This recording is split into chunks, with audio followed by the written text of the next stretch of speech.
everyone, and welcome back to the channel, where today I'm going to be talking about all the other attractions aside from Adventure Island that you can experience in Southend-on-Sea. So this is the second video based on attractions in Southend-on-Sea. Obviously I've done a video completely dedicated to Adventure Island, obviously my love of theme parks, and in today's video I wanted to cover everything else you can experience in Southend. Some of these things I have done myself. In fact, I only think I've done the one, and then the rest I'm yet to experience. So this is again a little bit like my previous Brighton videos, where I've experienced a few things, but then there are other things that I am yet to go and experience in a seaside town that I love. And Southend, while it's not like Brighton, it's still a lovely place that I love to visit. So it will be interesting to hopefully in 2021 get to do some of the other things I haven't done there.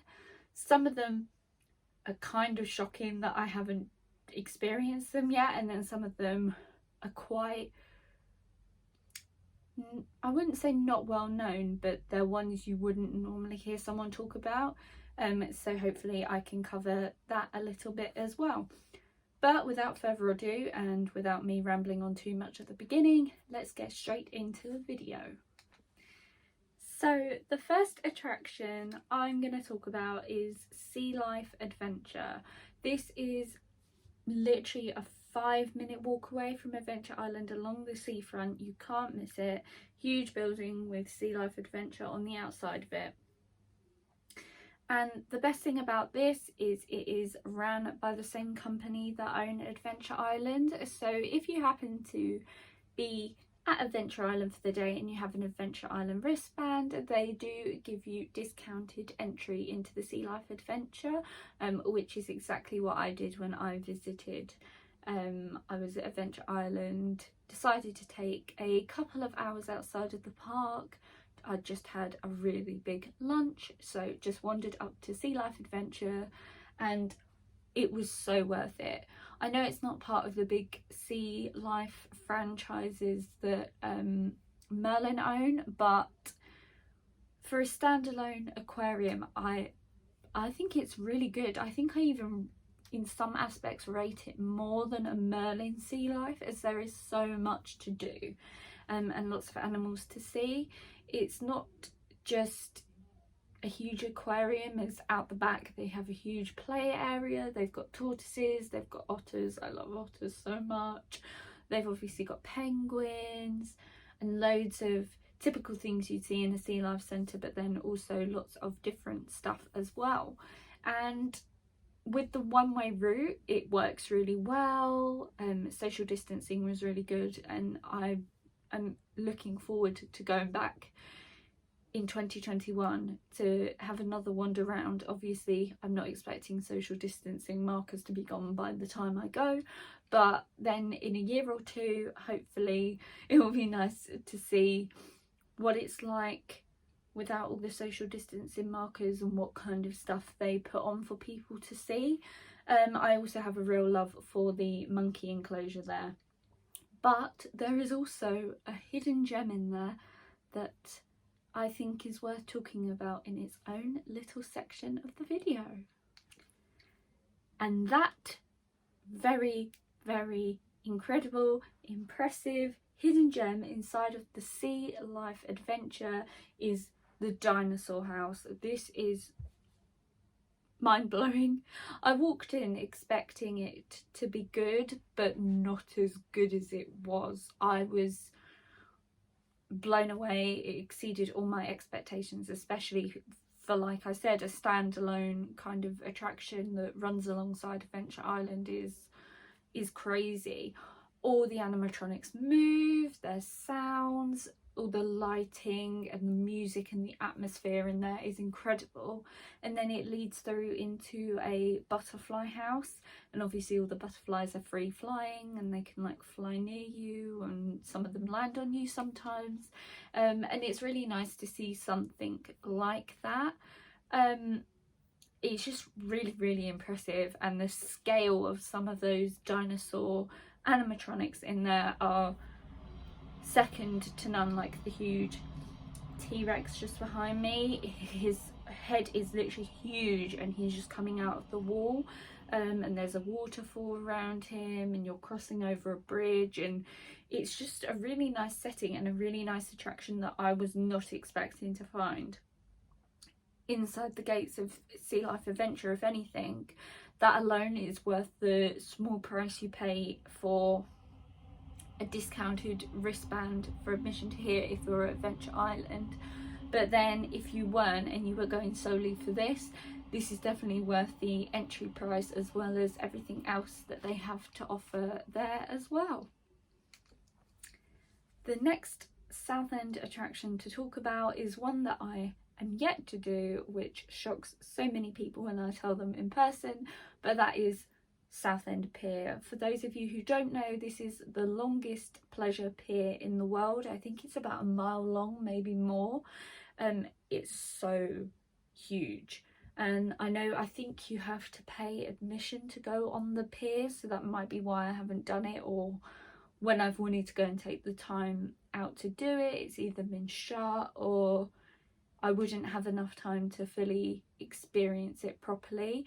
As there is also, if you can tell in the picture, there's some train tracks. You can either walk up the pier or you can get the train, and obviously the train is a little bit of an extra fee, but I think you can either walk it one way and then get the train the other way, which is something I'd want to do. But obviously with a pier that long, you don't know how long a walk up to the end of the pier is going to take. You don't know how long the train runs to get up and down from one end of the pier to the other. You don't know how fast the train goes up the pier. It's probably quite slow, so you can take in all the views, and there may be some information on the train as well that you listen to while you're just going along the pier. So it's something I'm definitely aiming to do in 2021. Another Southend attraction that I'd never really heard about until I researched what there was to do in Southend a few years ago is the Southend Cliff Railway, which is around the Southend Cliff Gardens. So obviously you have your traditional stairs up to the top of the cliff, if that's the way you want to go, obviously. But then the really exciting thing is the railway, which is like this little cabin, and it just takes you up and down. It's kind of like a cable car, but not like a cable car, and it's 50p each way. So if you didn't want to walk up and you didn't want to walk down, it's literally £1, and I think that's incredible.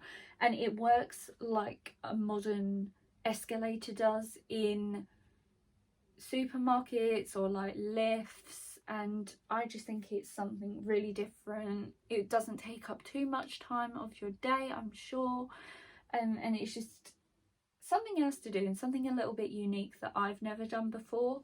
But also I'd never actually seen it when I've gone to Southend, so I don't know whether it's in the same area that I'm normally in, as obviously I'm kind of in the area where Adventure Island, Sea Life Adventure is, and near the pier, so it could be further down the seafront, and that could be why I've never seen it. But as soon as I found out that this was a thing, it's somewhere I definitely want to go in Southend in 2021, just because it's unique and different, and it fascinates me how they've managed to renovate this, as I know it was shut for quite a few years while they did a lot of refurbishment work on it, and so I would love to go and see it now.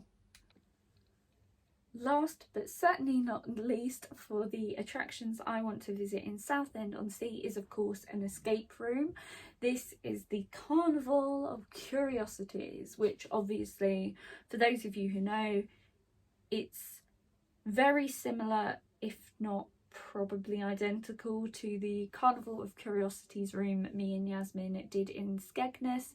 So the reason I want to do it again in a different location is just to see if there are any differences, what the similarities are, see if it's the same kind of set design inside the room, or if it's based in a kind of different way, and I just loved the room anyway.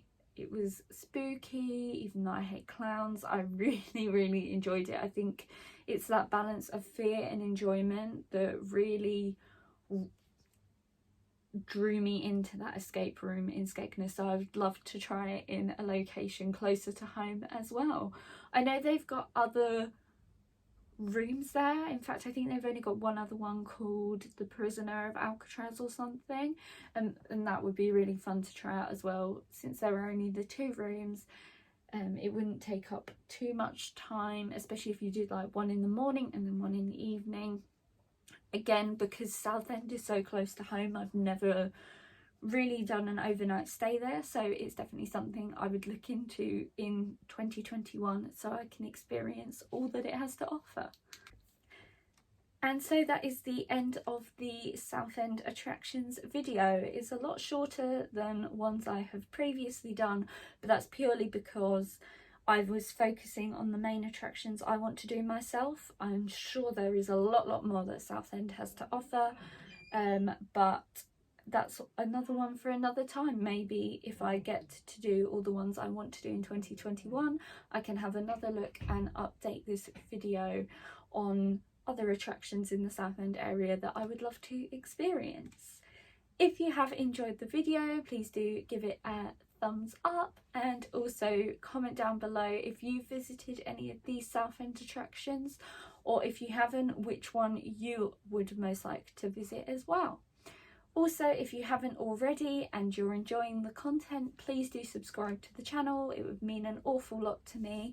I have got a lot of content coming up, and I am managing so far to stick to my Monday, Wednesday and Friday upload plan. So lots of exciting things to come later on in the year as well. Anyway, until the next video, I have been Lou, and I will see you all very soon. Bye!